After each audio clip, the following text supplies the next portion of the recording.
I hate this fic. But that doesn't mean you have to. If you really do not feel like listening to the rest of this riff and people and a guy doing a bunch of sketches and making fun of a bad fanfic, you have my permission to go on and look at the other stories. You have my permission to look up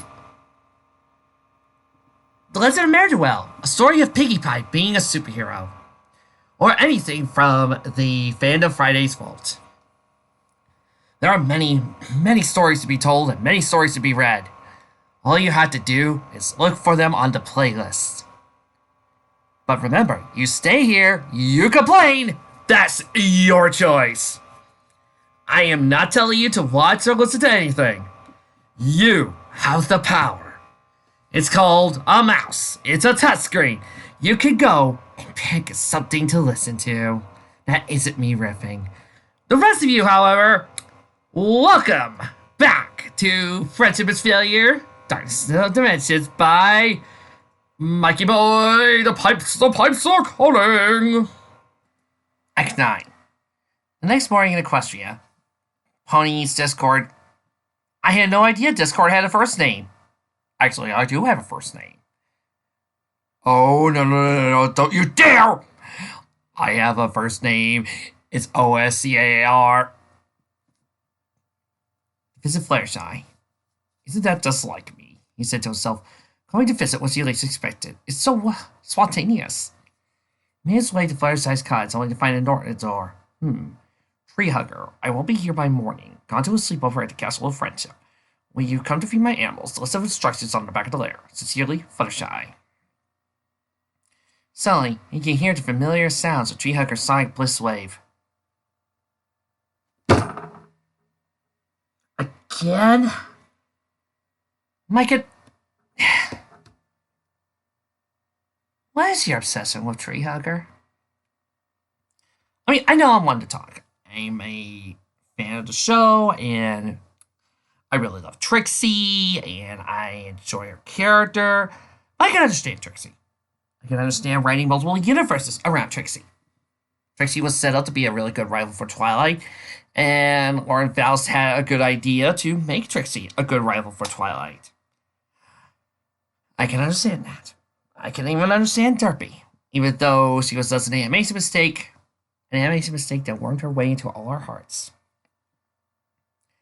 I can also understand other one-shot characters in anime that were only filler, like, say, the Tram Brothers. But her? Why? See, didn't exactly take the fandom by storm, you know, and she's not exactly that good of a character. She was only there just to remind us that Discord is still a threat. She was only there because Emily Larson was getting pissed off that everybody was nerfing Discord. That is the only reason she existed. She's not exactly Moon Dancer, you know. But nope, here she is. For some reason. And yet, Lyra, Bonbon, Carrot Top, the Flower Trio, Derpy, and a multitude of other ponies that popped up that actually were better than Tree Hugger have yet to be used. Have yet to show up in Starfleet. Ditzy is especially a crime against nature. Maybe he just has a thing for hippies. Ooh, but a loon I am. Ooh, but a loon I am. There she was, sitting with all the Fluttershy's animals in the garden, teaching them how to meditate and chill out. The animals were all practically doing it, all sitting with their legs crossed and their wings together. The strange part is this is the silliest gag Mike has ever written. Let it flow, creature pals. Just let the vibrations and bliss out, man. The animals were actually imitating her singing, much to Discord's shock and annoyance. Cleared his throat. Sorry to break up this little whatever it is you call it. Whoa, like, what up, Disco dude? Long time no visual, bro. Discord always had a hard time keeping up with her hippie language. First of all, it's Discord. Secondly, where's Fluttershy? Tree Hugger remained calm and cool. I'd like to know sad. She's at Twilight. Today is like Her nieces have B-Day. Discord's eyes immediately lit up. A birthday party? Well, well. Obviously, he was not invited or even told the event, and for good reason. Now that he knew, you could bet he was planning on crashing the party. I bet nothing! Well, thank you for your time, Tree Hugger. I must be off. Tree Hugger only felt a shiver down her spine. Whoa, my chakra's giving me major warnings of something majorly uncool, man. At the Castle of Friendship, without even knocking, Discord pressed through the big doors and a shower of confetti, balloons, and noisemakers. He had conjured, of course, a happy birthday. Happy birthday, he called, only to discover that the entire place was completely deserted. Okay, that would have been humiliating if people were actually watching me. You out there don't count. Shouldn't that be reading, doing the scene? I think this fourth-wall gag would have been more approved.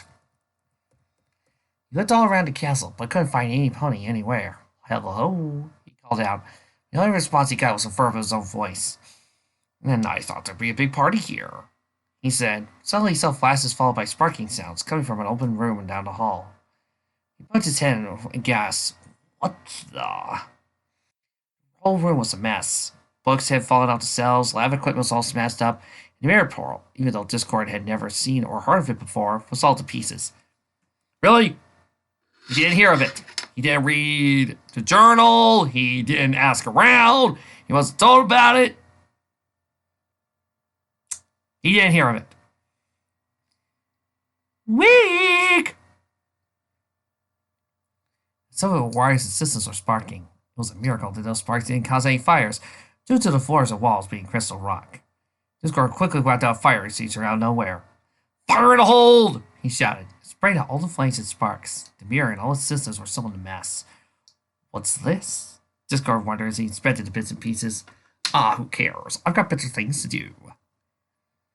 By better things, he meant finding the ponies. Seeing the castle was completely empty. He tried every location he could find. Silly Apple Acres, Cute Corner, the Wonderbolt Academy in Clydesdale, even Carousel Boutique. Nothing. Okay, what's going on here? Cried Discord. He wasn't pretending. He was really starting to panic. He wasn't the only one who took notice of this. Spike's Dark Angel had come from one of his daily routines of collecting dark aura, and observations of the world. So do you just stand around hoping something happens? Just kick it. You know, you could go to other places in the world, you know. You don't have to be there. It's a big universe. But I know. It has to be them. Well, why not just go over to Canterlot where your friends don't exist? You can still be in the world, you don't have to be in the country! Every time I hear what Erebus is doing, it feels less and less like a good being and more like one of those torturers that want to make you suffer.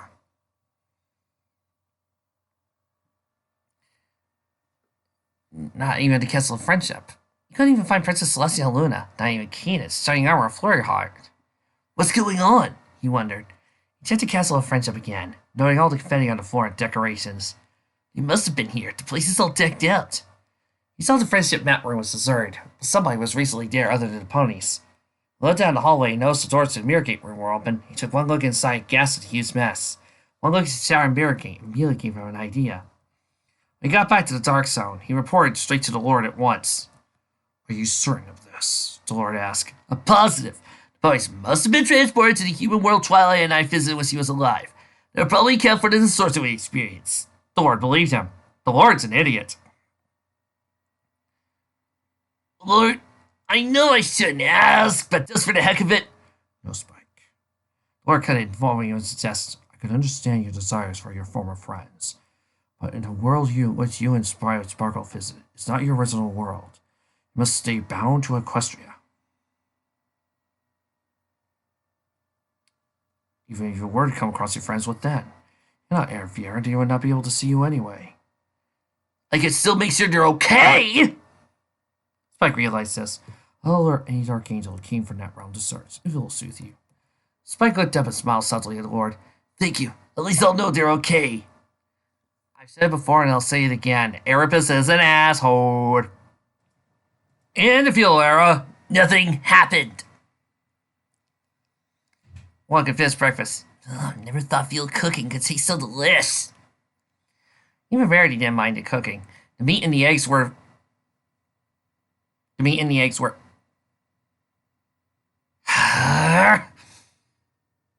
As always, Micah hates vegans. Everyone should eat meat! No, they shouldn't. Yes, they should! No, they shouldn't. Yes, they should! What about people who have stomach issues? People who have problems. They should eat meat anyway! Why? Because vegans are stupid! No, they just have a different belief system than you are. You're stupid! I thought as much. I must agree with you, Rainbow Dash. Primitive yet perfect.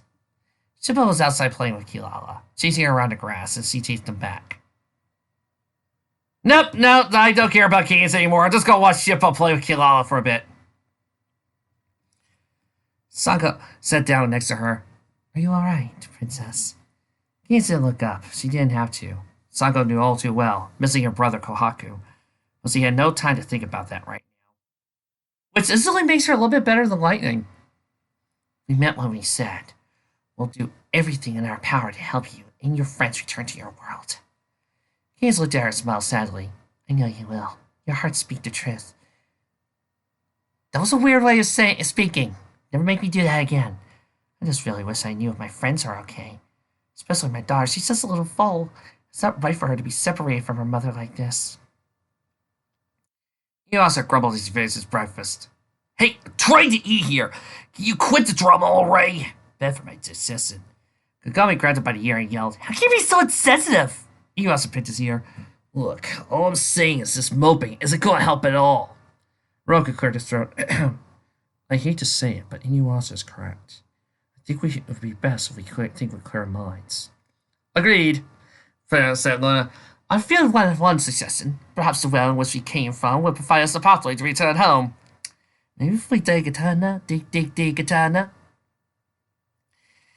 Miyoka hopped up into her muzzle. Do not be fooled, Your Highness. Only a few things can pass through the bone ears well. Yeah, well, it's convenient to the plot. Miyoka's right, said Kagami. Even if you can't pass through, you'll only be in my world. Or, rather, my time it is. Oh my god. I can't believe it. It's finally happened. We have a plot point I actually agree with. Rainbow Dash grazed at the well and decided, look, the only way to be sure of it is to try, so here I go! Rainbow Dash! Luna sighed, but Rainbow already showed up and drove straight down to the well, yelling, Geronimo! She hit solid bomb. Ow. Ow. Ow.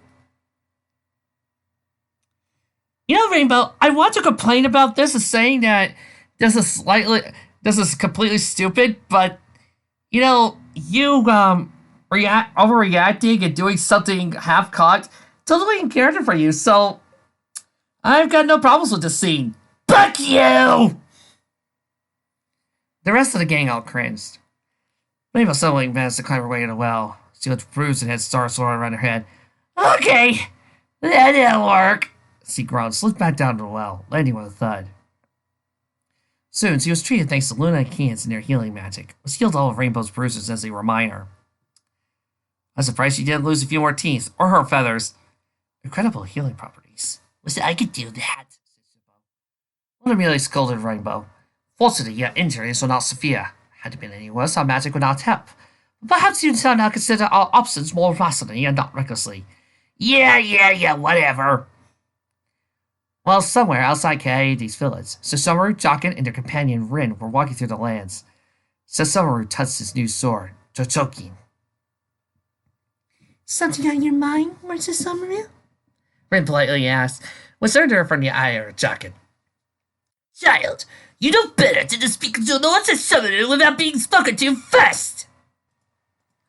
Jokin, hold your tongue, hissed Susumaru. His minions shuddered. Hey! They're not his minions, they're his vassals. Show them some respect, especially Lady Rin!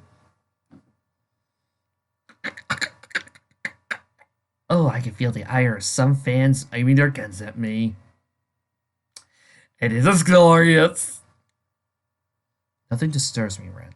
I appreciate your concern, but you need not worry about me. Ren smiled at her master. Lord, actually. Your husband? But really, since someone was wondering about Inuyasha, listening to challenge him again one-on-one, finally to get him for good, especially to power his new sword, Jagan had pondered this as well. Sully looked on ahead as a royal caravan was passing through the land.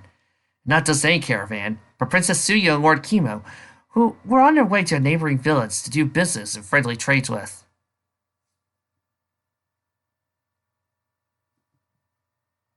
How random! You know, this is the fourth time I'm starting to feel like Maiken is somewhere in this fic, and it's got Princess Suyu and Lord Kimo and a little jackhammer going da da da da da da da da. Get in! You will get into the story! Da da da da da da da da da da. Ah! Cried Chakan. Perhaps we can blackmail Yuasa into showing himself by taking hostages for that royal caravan. When have we ever taken hostages? Sasoro did not look a bit pleased and immediately turned down the idea. Those pitiful people mean nothing to me, Chakan. I have no desire to have others involved without good reason. Ren thought that noble of her lord and future husband. While Chakan respected the wishes, he hated his ideas were shot down. However, Sasoro began to sense a powerful presence approaching, one he knew all too well. He turned sharply, saw Naraku and his bamboo claws. Fancy seeing you out here again, Sasamaru. Chakan and Ren ducked behind Sasamaru while he glared with a demon's sword. What do you want here, Naraku? Oh, okay, so if Chochokin was forged, and we got Naraku, I'm guessing we might be somewhere in somewhere a little bit after episode 44, maybe episode 50. I'm around, I'm guessing. Isn't it obvious? The same reason you are here. To hunt down Inuyasha. Naraku's not this stupid.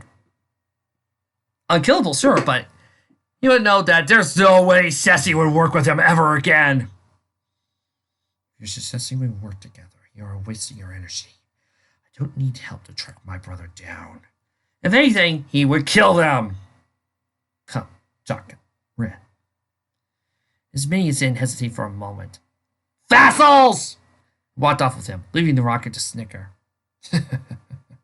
Very well, but I'm certain you won't get far. Behind him was an army of demons he had gathered to do his bidding. Go. Draw Inuyasha out into the open for me. The demons began to slither forth, heading straight for the royal caravan. Why is she here? Well, I know why she's here in the story, but I'm hearing what plot purpose does he serve? My God.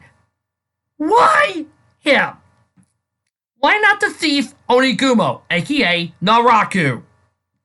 I'll explain more about this when we get into what makes a Dark Angel and why Erebus does what he does, but for right now, Suya really feels superfluous. One of the guards around the royal carriage saw them coming. My lord! He cried to Kimo. Demons on the approach! The golden princess Buff saw, and Suya began to panic. My lord! She cried, holding on to him. Yosumaru began to dance in a goofy way.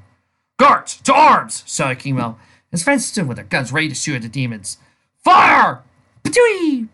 Several of the demons received bloody wounds, but few of them actually collapsed. The entire army came out coming for the caravan. It's not working! We must protect the lord and his wife! You know, Naraku wouldn't do this just to draw out Inuyasha. No, there would be some sort of additional plan. He would have a plan within a plan. So that way he could manipulate what he wanted in order to make sure he got something for it. Something that would give him more power.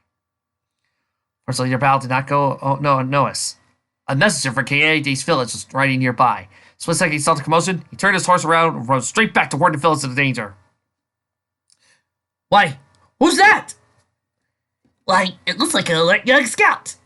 And that's just what it is.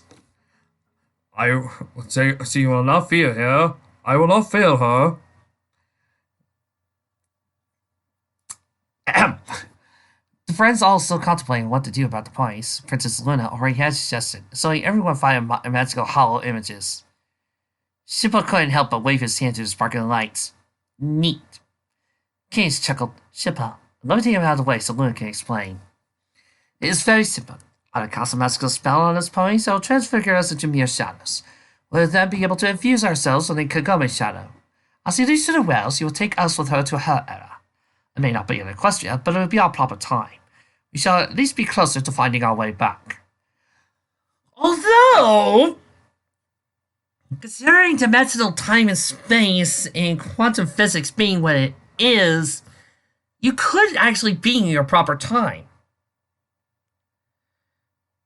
It's your proper time, your dimension. And it matches up with the proper time in Kagome's dimension. So if you go into the future of Kagome's world, you might actually be going several thousands of years into the future of your dimension. So when you go back, rather than going into the present of your timeline, you'll actually be going into the past of that timeline. So actually you'll be in Generation 5 rather than in Generation 4 where you need to be. So thus you would have to go backwards in order to go to the present of Equestria time into your present. Because right now you're in Kagome's past, but not in Kagome's future, which is her present. If anybody understood that, please write that down in the comments. I want to see if you actually understand quantum physics. Because I barely understood all that. Kagome was amazed by the whole thing. You really think it'll work? Well, we haven't much to lose to trying. Before any of them could try anything, the messenger rode up to Kaede, who was tending to her garden. Lady Kaede, stop. Lady Kaede, stop. There's a huge swarm of demons in our lands. They are attacking a royal caravan. Special message. Help! 3950. Calm down now. Said Kaede. Did ye get a good look at the head demon leading the attack? Indeed I did, or supposedly. He was wrapped in white robes of baboon skin. Inuyasha turned sharply. There was no mistaking it. Naraku! He took off, leaping his way out of the village. Inuyasha! Kagome called, but was already out of sight, so he couldn't tell him to sit. Why would she tell him to sit in this occasion? She wants to kill Naraku as badly as everybody else! I'll get you, Naraku, Inuyasha said to himself. I'll get you for what you did to me and Kikyo. Oroku stood upright. Naraku is drawing near. I must take this chance. He let down his right hand. The curse of my wind tunnel will never cease until he is destroyed. I agree, said Sango. It's time he answered for assailing my people and my family. The ponies all bolted upright. At least I'll assist you, said Luna. Yes, agreed Keynes. Must pay you all back for at least giving us food and board. Bring it on, said Rainbow. Ponies looked at Rarity. Of course I'm in. You don't think I would let down on new friends? Okay, let's go. You know, the sad part is, this is probably the best part of the whole damn story. If only because we don't have that constantly stupid part of saying how much friendship fails. I could actually just stand to read a whole entire fic of Rarity and Rainbow Dash becoming demon slayers. But I ain't getting that, am I? The guards tried their best, but Naraku's demons proved too much for them. Many of the guards were slaughtered, and the rest were starting to feel the battle couldn't be won. Naraku was just saying by himself, Inuyasha, I'm waiting for you. Hime and Suyu were really getting scared. Could you two please leave? Suddenly out of nowhere, Inuyasha looked up to the scene with Tetsuga at the way. Windscar! Whoosh! One swing of his sword unleashed a burning trail of energy that obliterated a swarm of demons in one swoop. Master Inuyasha! Carol, cried the princess. Raku! Inuyasha focused on one individual. The others weren't far behind. Saga was all armored up with her gear, and both she and Moroku were riding on the transformer Kilala.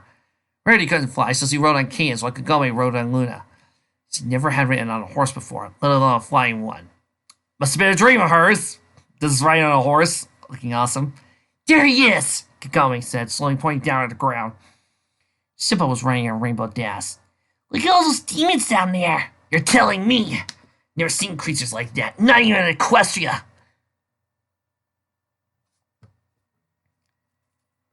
Hmm.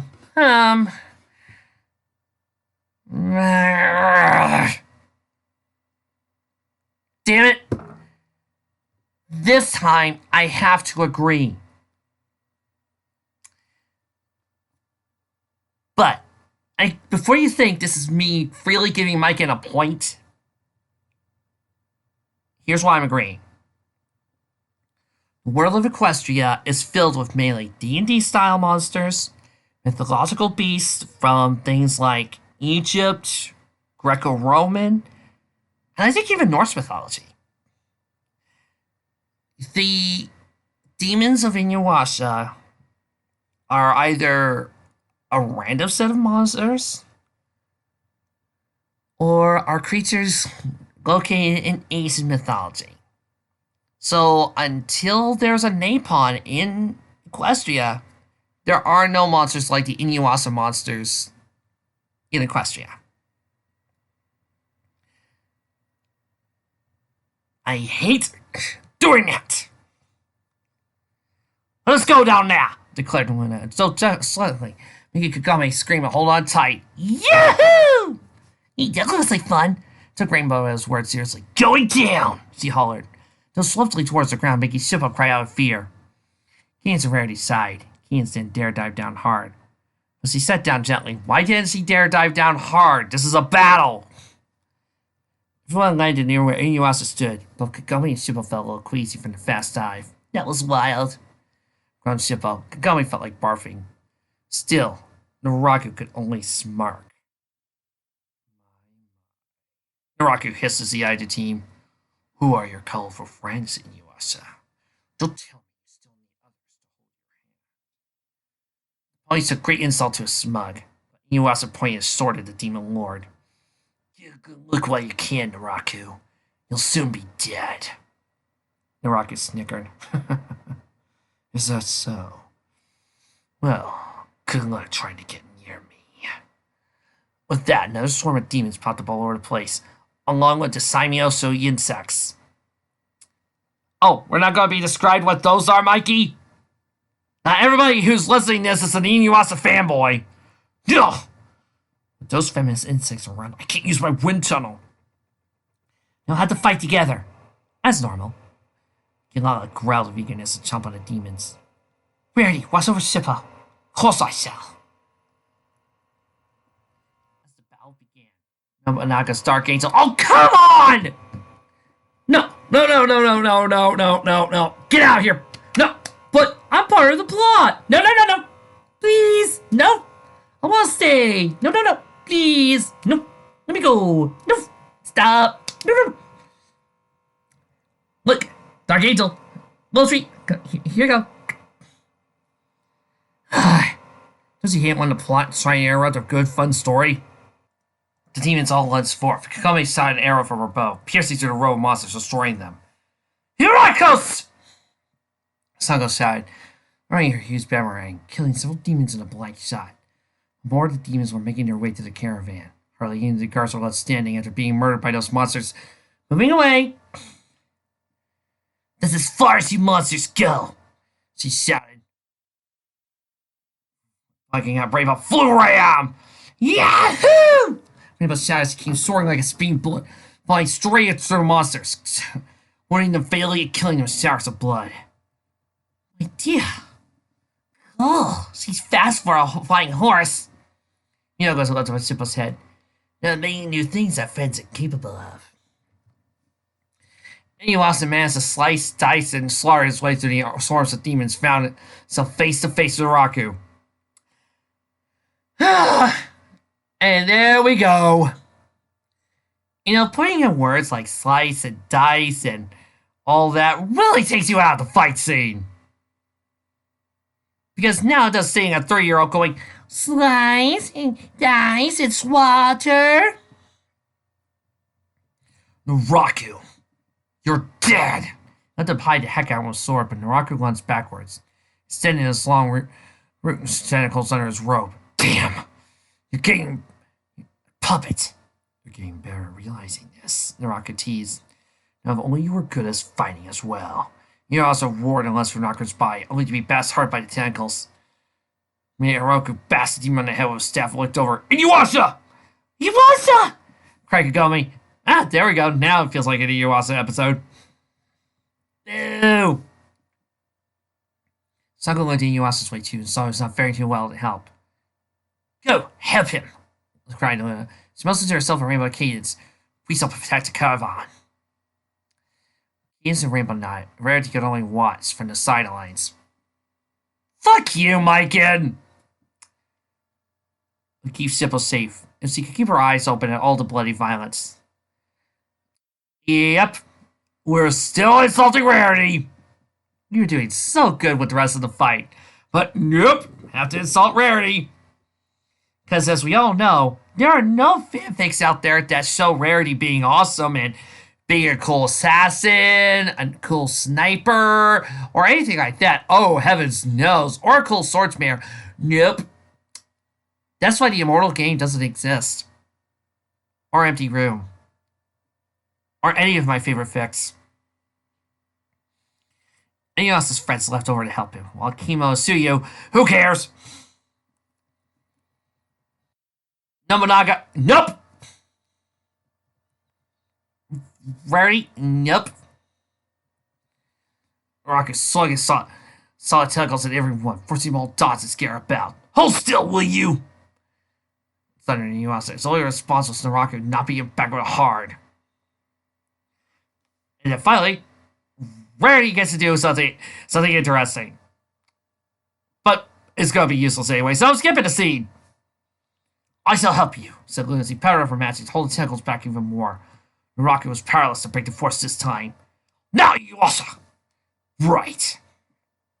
He lets up high, slashed the demon puppet in half, destroying the cursed puppet block underneath. All that time it was that? A block of magical wood? This is how Naraku operates, said Sangha. That coward doesn't dare to show his true face. Naraku's voice was still hard, even though the puppet was defeated. When the time comes, I will reveal myself, and not before. Not that it makes much of a difference. In the end, all my enemies will have fallen before my might. Sasai Moyoso took the broken block pieces and carried them away, leaving not a demon left, except for a load of bloody carcasses and remains.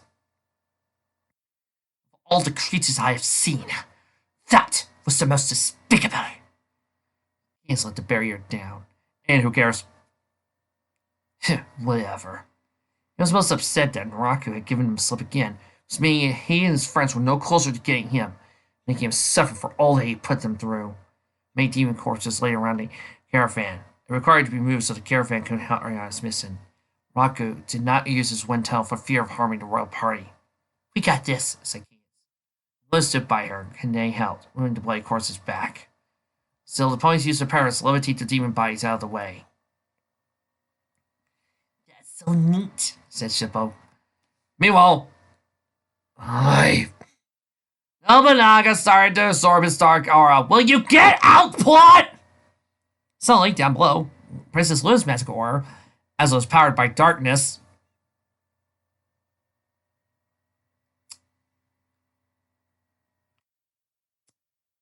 really?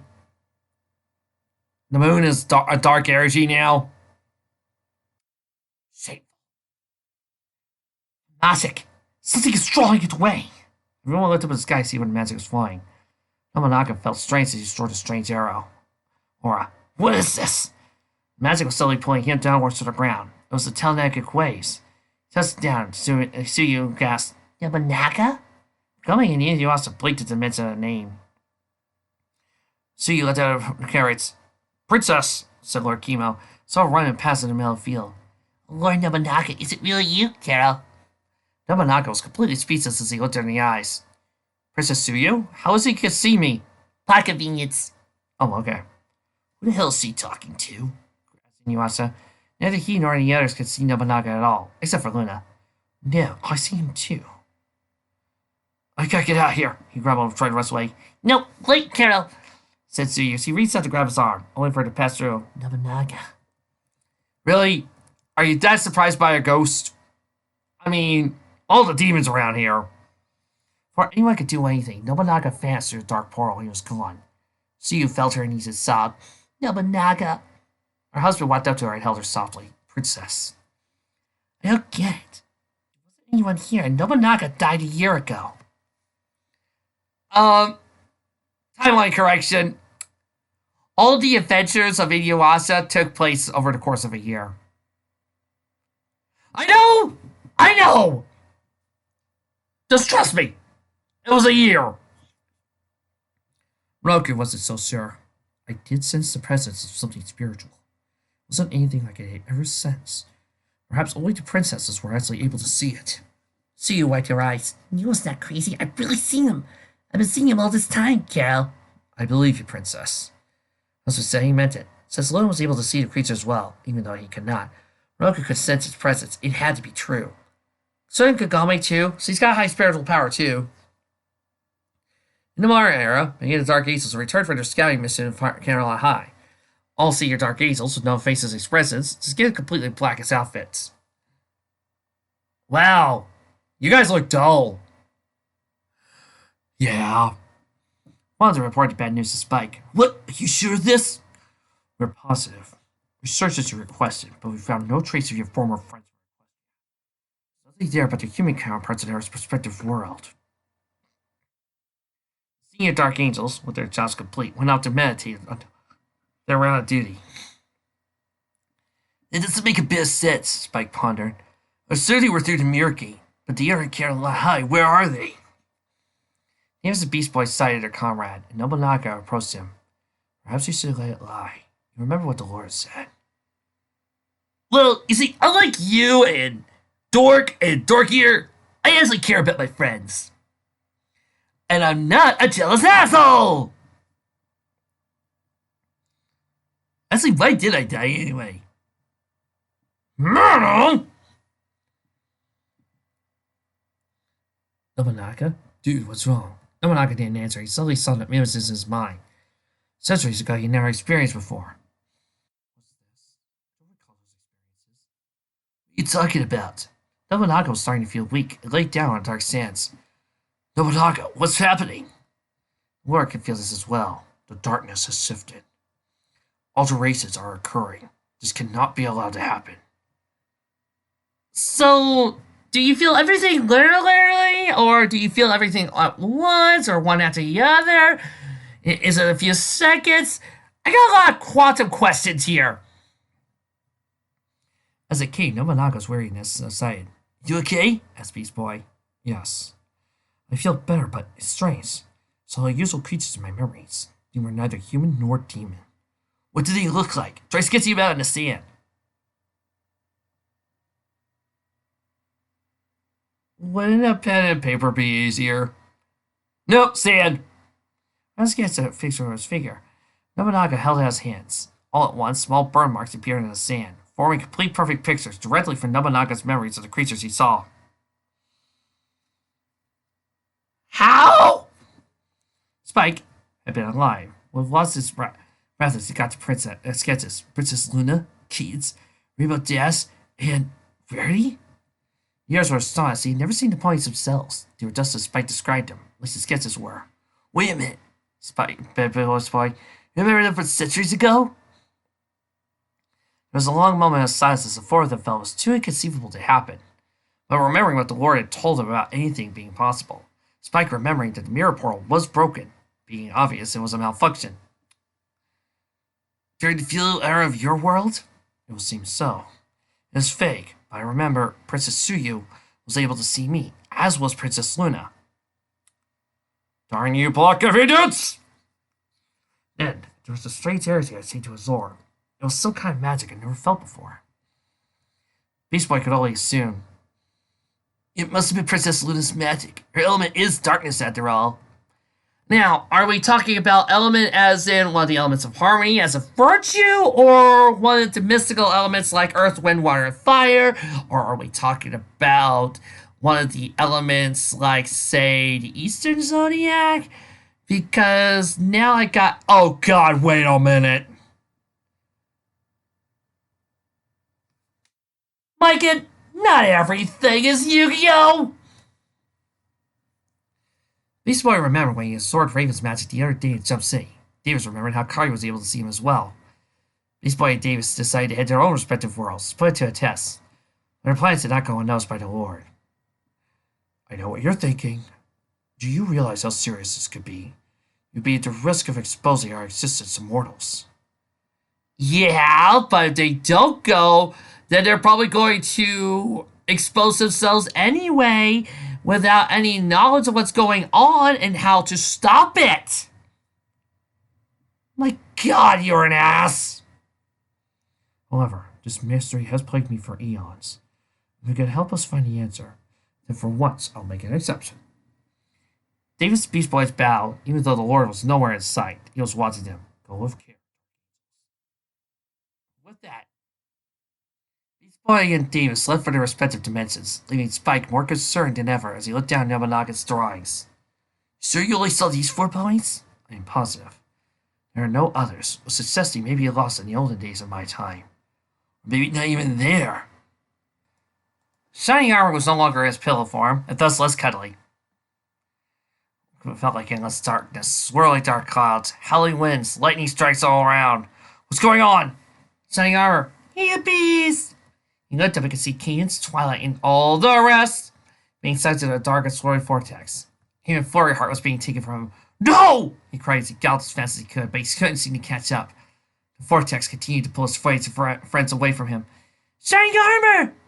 So all the way swallowed up, followed by Twilight. Bro! And the rest of all the rest. Shining armor screamed, no!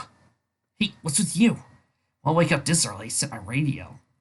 Shining armor realized he was still in his pillow form. Back to being cuddly. Just after 6 in the morning. What a nightmare.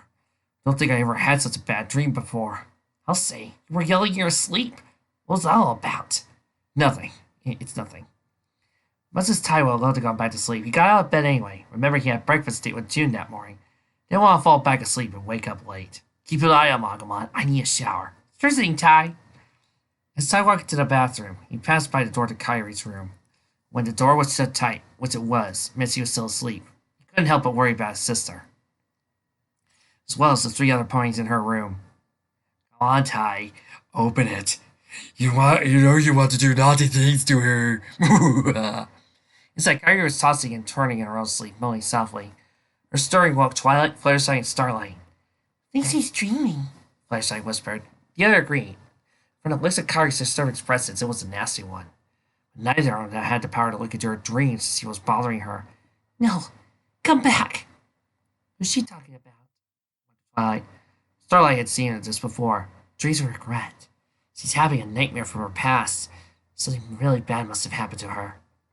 Did you really have to give it a fancy title? Yes. Suspicions were confirmed when Kairi started saying names. Davis, I hate you. I hate you! What? I wouldn't apologize to that jerk! Who's Davis? Asked Fluttershy. Kairi was starting to sweat in her sleep due to her stress. Please, don't take Gatomon away. I didn't mean it. The pony decided to wake her up before she hurt herself, but that's why Kairi's mom knocked on the door. Kairi, freeze!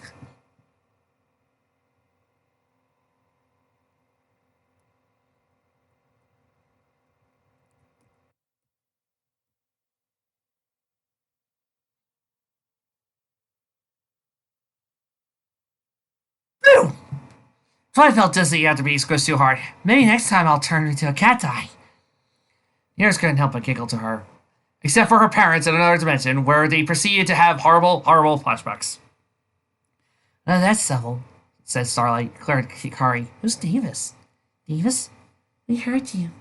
You were calling out someone's name in your sleep. Kairi looked down sadly, but couldn't answer them, almost as if she were afraid to. Well, she was, but she was more ashamed of. Kairi, come and get it! I have beef! Had to go breakfast. Wait, what about us?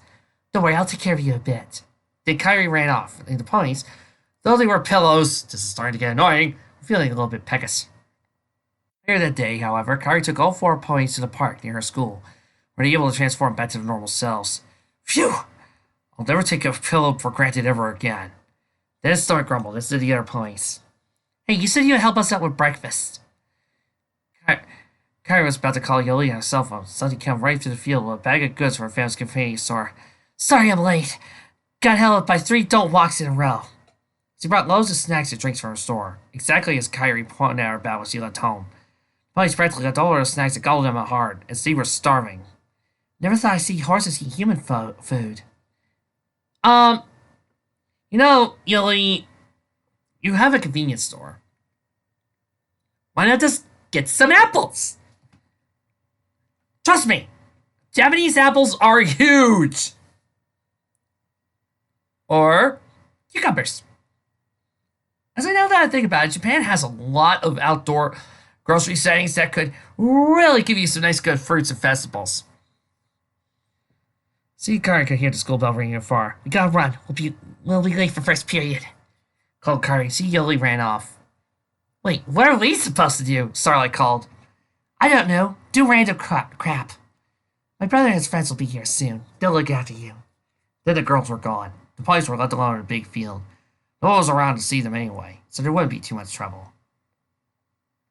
Now that they were alone and fed, Twilight discussed with her brother about Kyrie's troubles. Thinks he has a problem? Shining Armor asked. Twilight agreed, and Starlight fouls for her. I know the feeling. No creature tosses and turns in bed, breaking out in a sweat, while growing someone's name. I do. Somebody people who have it, who aren't suffering from life withdrawal. I do. Fluttershy shared such a feeling. I've been feeling something about Kyrie has been telling us ever since we met.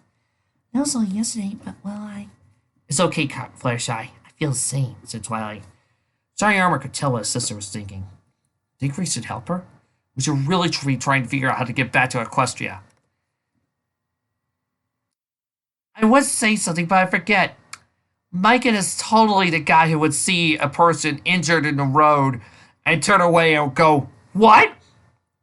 I could potentially die! I'm not getting bothered with that mess! And walk away. I think we should try and help her. We owe her that much for giving us a place to stay. And Micah would see somebody with obvious emotional issues and would just go, who cares?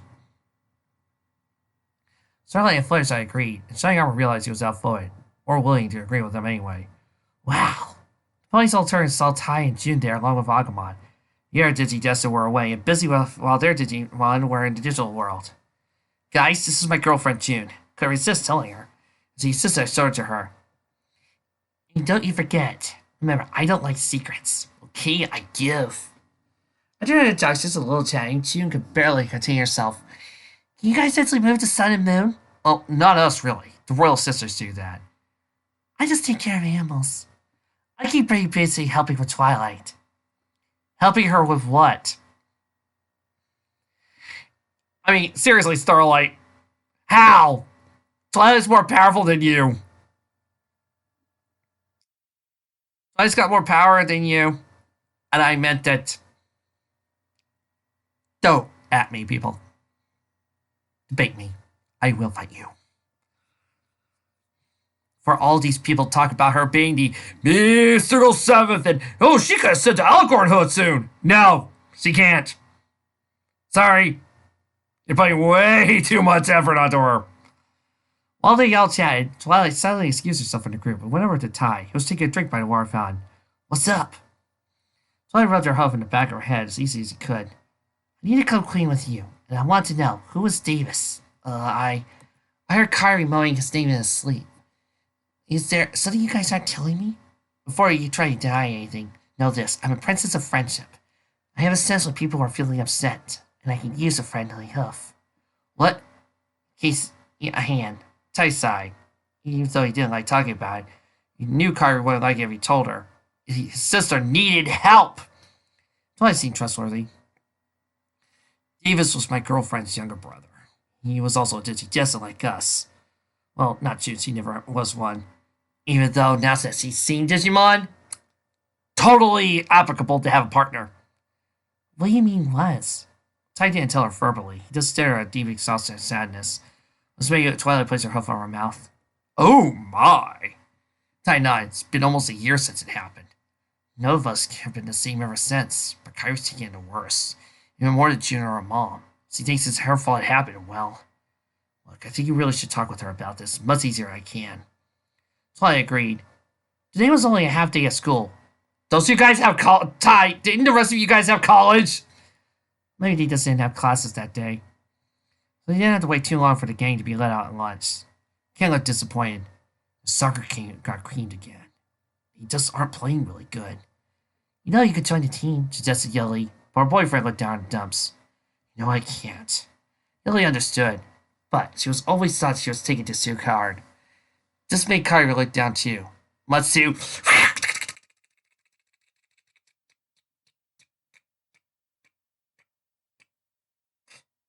Sabo? Oh, cool. He felt just as bad as any of them, but was really starting to grow annoyed with all that. Look, there's the ponies. He says everyone recruited to the fields. Ty, June, said Kyrie. June looked at Kyrie rather awkwardly, like she had been ever since David died. All this time it was hard for her to trust her, but she didn't balk her or treat her as an enemy or anything, even though she probably would, because brother. Felt hard as all. So, any ideas how we're all going to get you back home? Anyway, I don't think we're quite ready for that yet.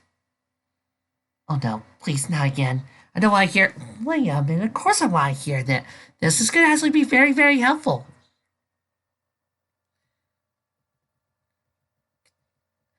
I agree, Sabo said. The school year's almost done with and your grades really slipped bad. You may have to repeat 11th grade with or without summer school. Sorry. I'm going to drink this.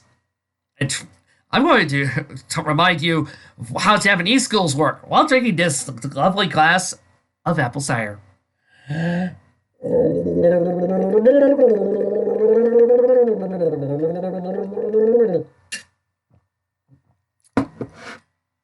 there you are. Oh my, said Fluttershy. That does sound awful. Not nearly as awful as what her mom wants. What's that? What do you mean what my mom wants to do with me? Prostitution! Oh, well, that's fine. Even the ponies wanted to know the answer to this. Ty felt like he had to say it. Kyrie, don't get better soon. Well, Mom wants to send you to the psych ward. You mean send her to a mental institution? Whoa, that's just... I can't put it into words. Kyrie stood where she was, eyes wide open. She looked ready to faint or scream, or anything horrific at the idea she would end up in a straitjacket. Saba walked up to her. Kyrie? He felt her hand, felt cold with fearful chills. I won't. You understand? I'm not fucking going to any fucking nut house! Many people were turning their faces towards the direction of the scream. Follies all felt their manes getting ruffled. Hardly any heard any such profound language. Although they didn't really understand what the word fucking meant, since that really has no equestrian connotation.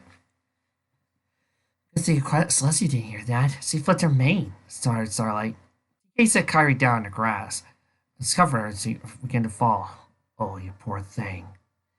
Cried Fluttershy, seeing Kyrie and covered her more. Everyone stayed seeing Kyrie so miserable. Only confessed Twilight no more she needed her help, like a good friend would. Kyrie, I want you to confide in us. It's not helping to keep all these feelings to yourself, and it has been helping you one bit. You don't understand. No one can help me. It's impossible. Raised by her whining, Gilly wants to... Oh, I get it. I get it. Davis does this, it's perfectly fine. Kyrie does this? Whining. Psst. This fic is a little bit sexist.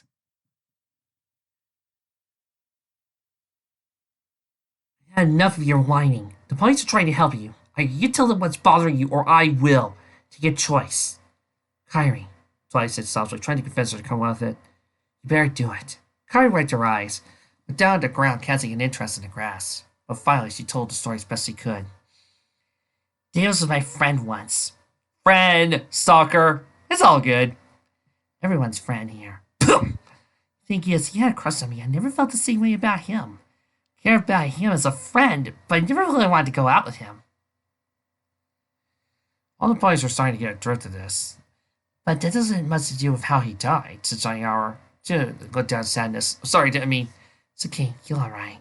Johnny wrapped his arm around her and held her softly. Harry continued. Amos was fine with it, but other girls seemed to like him and brushed them all off, one after the other. Eventually found out that was because I rejected him. Wow! What a loser! That's what we told him, said Sabo. He didn't like the way he was brushing girls off and not giving them a chance. Davis wouldn't let up. Curry agreed. I even made a disdain webpage for him to help him get the right kind of girl. He just refused. He had a big fight, got attacked by a powerful Digimon. Davis's Digimon partner was killed. Somehow. True, I saw it happen. So Sabo agreed and nodded. My Digimon did it. It's just an accident. Davis really lost it. It was totally psycho. Mouthing at us, screaming. Kyrie punched him in the face. Woo! He fell unconscious. The police gasped again. Dude, what? I was just so angry. I hated the way he was behaving, and all because he couldn't accept it. I was happy being friends with him. So, good punch. Thank you. DK embraced her softly while the other ponies didn't know how to be feeling about this. It made sense of why Kyrie was so distraught. Doesn't seem to sound like a serious problem. Ken didn't feel the last bit. Kyrie and Sabo were accused of murders by Jedi, and the four guardians of the digital world. As such, they were storing their digivices in their partners, Patamon and Gatamon. They're not allowed in the digital world anymore. It was almost, you guessed it, a year ago. Well, I never heard anything so horrible punishing. Friends not getting along for the citizens of fairness. I wish I got here sooner. Of course, Davis was dead. There was nothing he could do about it now, other than have a party. Saw it last night. He just laid there with dark, empty eyes. What was that? Dark eyes? Well, this is an anime. We know. Yeah, why else all that happen? Because you're a lying, backstabbing bitch. That's why. And standing behind her was Davis's Dark Angel, looking gnarly. Davis? What's the other's convincing? While all that happened, in the darkness of Titan's Tower, Nightwing heads into his. Dick Grayson heads into his room. I've run through 100 names. Nothing seemed to fit. Each one sounded so strange in my ear, but there was one I kept coming back to. The costume design I couldn't keep out of my head. What's strange is both name and costume are based on other people, both mentors and friends. Batman taught me, guided me, trained me. What I am, I owe to him. What more could I say? Reaching into his bed, Dick pulls out a small suit briefcase. Looking next to him are photos of Corey. Him when he was younger, the Flying Graysons, and of Batman. And Superman, I grew up in your shadow too. You taught me honor, selflessness, and the true meaning of the word hero. A long time ago, you used the name I've been thinking of. It was a name from your Kryptonian heritage. Slowly, he begins to remove his outer layer, taking off his clothes so he can put on his new outfit. I am the sum of so many people who have influenced me, shaped my thinking, given me love. Mom and Dad, you were the first. What you gave me will never leave. It's forever locked in my heart and soul. Batman, you took a young, frightened boy and showed him how to become a good man. Corey, it's so funny, I spent the better part of last year fighting to forget what made me. Almost alienated everyone. But you stuck by me, and I love you for that. I gave up being Robin because that tied me to Batman. After a while, he begins to put on his suit. Now finally, a small domino mask, shaped like a pair of wings, is his last part of his outfit. But now I will become someone new, who commemorates all of those who made me someone special.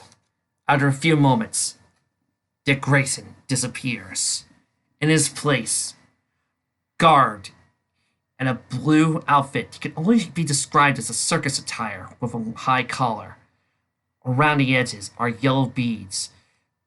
Light blue gloves and boots fit the ensemble. Dick Grayson's gone. Robin is gone. And in his place is someone new. Are you people ready? Say hello to Nightwing! Wait, why is Joseph wearing that uniform? Down below, Joseph Wilson has put on a suit of his own, with a purple breastplate and a blue cape, amidst a white outfit attire, wearing a blue pants and purple shoes. Joseph is more than just a Terminator's son. He's got special powers too, and has taken the name of Jericho. I'm sorry, but this is a Titan's matter. I don't know you or Joseph, and I haven't decided if I can trust you both. If you want your friend's location, you will have to trust us. I didn't waste my time explaining to you for you to leave us behind. Jericho, I suggest a demonstration. The young man nods, and his soft green eyes darkening. Was it a trick of a light? Nightwing wonders. Jericho's pleading eyes grow wide as if to say, don't let me hurt you. We want to be your friend. Nightwing's eyes lock onto his. Jericho has him now. Contact. What? What's going? What are you doing to me? Suddenly, Jericho begins to faint, his spirit rushing into Nightwing's body. What are you doing to me? I can't control my arms or legs. They're moving on their own accord. My son is taking over your body. Don't you understand, Grayson? The chemicals which altered Slade affected his son's genes. Joseph is a mutant. He was born with those powers. A secret I kept from Slade. He could have taken you over any time. Joseph, hit him. Jericho's hand rises. His fingers moved as if speaking. No, he said, I won't. Please, don't argue with me, Joseph. There's too much at stake. Hit him! Dick Grayson protests. But his voice falls on deaf ears. Suddenly his fist fills up. Whap! And Dick screams. Even as an anguish and pain, Jericho takes leave of Dick's flaying body. Ugh, don't give me your hand. I don't need it. What's going on here? I don't understand. That was only a demonstration. We could have taken you over at any time and made you do what we wanted, but we're on your side. Joseph's hand taps Dick's shoulder, and again his fingers gracefully dance. I wasn't paying attention when Batman taught me sign language. Slowly, his hands begin to move once more. You only want to help? Jericho gives a nod with his hand. Yes. Be proud to have your help. Good. Then I think you should both leave. A mutant, eh? Well, we've got aliens, witches, safe changers, and cyborgs. Why not a mutant? Besides, I hear you guys aren't half bad. Trust me, they're not. They're pretty cool. Jericho smiles and sits back comfortably in his fight chair, while his mother simply smiles. Meanwhile, the Titans are discussing, talking. Apparently, Bruce Wayne isn't welcome in this fic, because the fic is hard enough as it is. However, as always, you are the writer. You take the time. And if you can't, then maybe you shouldn't have done it. Because you need to consider the world you're in. This is the exact same thing I tell professional writers.